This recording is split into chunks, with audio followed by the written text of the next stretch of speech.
Narito ang 10 bagay na dapat mong paghandaan kung ikaw ay nagbabalak na mag-umpisa ng farming business.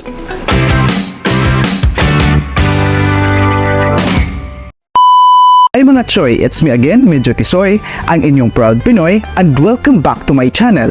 Sa video na ito, pag-uusapan natin ang 10 bagay na kailangan paghandaan ng isang tao kung siya ay mag-i-engage into farming. Napakahirap po ng farming dito sa Pilipinas. Kung ikaw po is hindi matibay pagdating sa mga challenges, is tiyak na mawawala ka sa industriyang ito.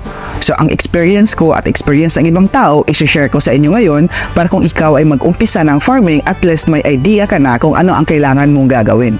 So ngayon is pag-uusapan natin ang 10 bagay. Ano-ano kaya ang mga ito?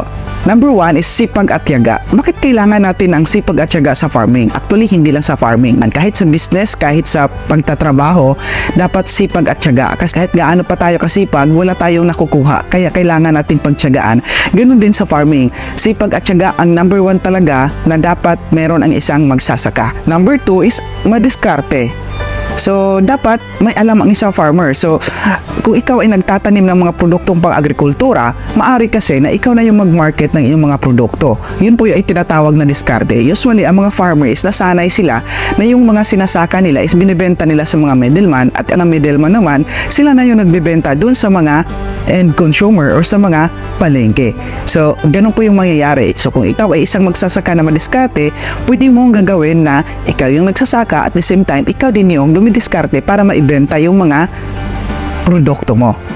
Number 3, matuto sa experience ng iba at mag-research. Kasi nga naman, yung may mga ibang tao na nasubukan na nila or na-experience na nila ang mga ganitong bagay. So kung na-failure sila sa mga ganitong bagay, na malaman mo yung mga experience nila para hindi mo na ma-experience sa'yo at maiiwasan mo na yun.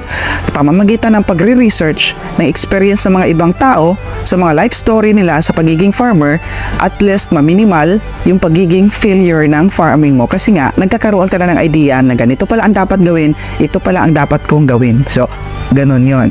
Number 4 is malalim ang motivation kung bakit mo ginagawa ang farming business. Minsan, sa traditional na pagsasaka, ang motivation nila is buhayin ang pamilya. Wala silang ibang choice kundi farming kasi nga, yun din yung nasunod nila na trabaho sa kanilang mga pamilya. So, yun po yung motivation nila na kahit gaano kahirap, ginagawa pa rin nila yung farming kasi nga, yun yung kinabubuhay ng pamilya nila. So, kung ikaw ay nag-umpisa ng farming business ngayon, ang pinakamalalim mong motivation, gusto kong kumita ng milyon sa farming, gusto ko na meron akong agritourism, meron akong mga produktong ganito, na harvest na lang ako ng harvest.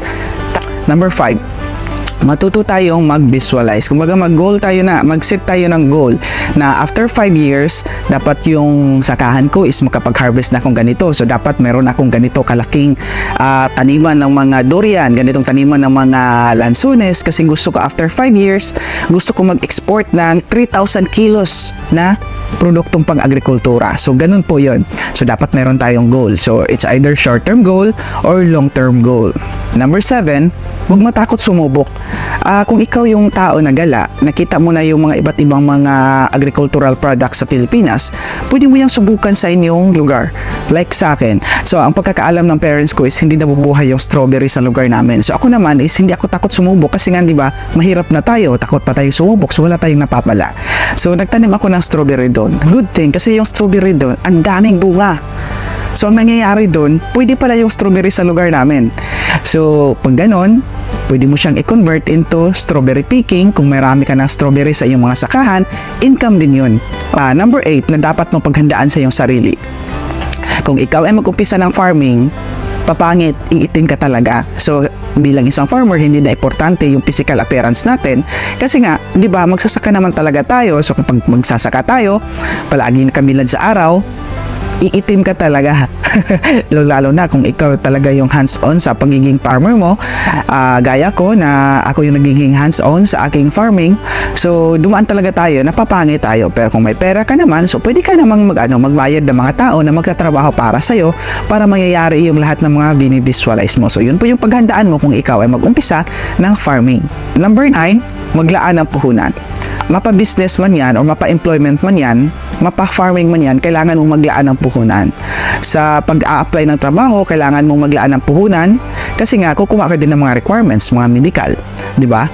To ano pa, maraming mga requirements ngayon. So pagdating naman sa business, so hindi ka naman pwede mag-business na wala kang puhunan. So meron din puhunan. Same sa farming, meron ding puhunan. So kailangan mong maglaan ng puhunan kung ikaw ay mag-umpisa ng farming. So hindi pwede na meron ka lang lupa tapos wala kang puhunan kasi lahat ng mga tinatim natin ngayon binibili or else meron ng existing doon sa sakahan ninyo. Pero kung gusto mo ng mga ibang variety ng mga durian, ibang variety ng mga puno ng niyog, kailangan mo yung bilhin. So kailangan mo may puhunan kung gusto mong mag-start into farming.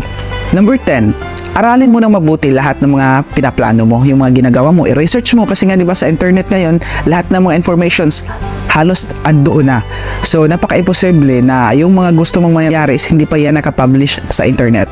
So may mga tao na mga nagbibigay ng mga experience nila, nagsusulat ng mga experience nila kung paano gawin ang mga ganito, lalo na sa mga YouTube ngayon, maraming mga vlogger na nagfa-farming na din, so at least makakakuha ka ng idea kung ano yung mga binabalak mo.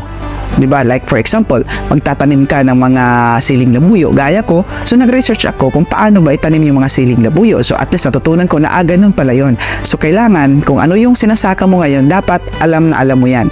Alam mo kung paano gamutin, alam mo, kasi nga sa farming, hindi lahat healthy yung halaman mo. Kasi, 'di ba, paghandaan mo din yung yung mga sakit na dumadapo sa farming mo, 'di ba? So dapat alam mo yung mga remedy diyan. So kailangan ang isang farmer is matibay. Actually, yung mga farmer natin is napakatibay na. Pinagtibay ng panahon yung farmer. Ikaw ba naman na until now mahirap ka pa rin kasi nga 'di ba nagfa-farming ka. Pero sa mga makabagong teknolohiya ngayon, napaka-imposible na hindi mo ma-adapt yung mga bagong sistema ng farming ngayon. So, napaka-imposible na mananatiling mahirap ang isang farmer kung magkaroon lang tayo ng mga magagandang idea sa pagsasaka. Okay, so sana ang video na ito is nakapagbigay sa inyo ng idea kung ano ba yung dapat nyong ihanda kung kayo ay nagbabalak na mag-engage into farming. Napaka-importante po na sa sarili natin, alam natin kung ano yung ginagawa natin. Hindi lang yung nakita lang natin sa YouTube na ganito, gagawin ko din. Pero lately, kalaunan, hindi nangyayari yung mga gusto mong mangyari, nawawala ka na din. Okay? So, sana ang video na ito is nakapagbigay sa inyo ng idea at nakatulong sa inyo. Kung nagustuhan mo ang mga ganitong klaseng video, suportahan niyo ako sa pamamagitan ng pag-subscribe sa ating channel. Pindutin mo na rin ang notification bell para magiging updated po kayo sa lahat ng mga videos na ating gagawin. Once again, this is Medyo Tisoy, ang inyong proud Pinoy. Adios!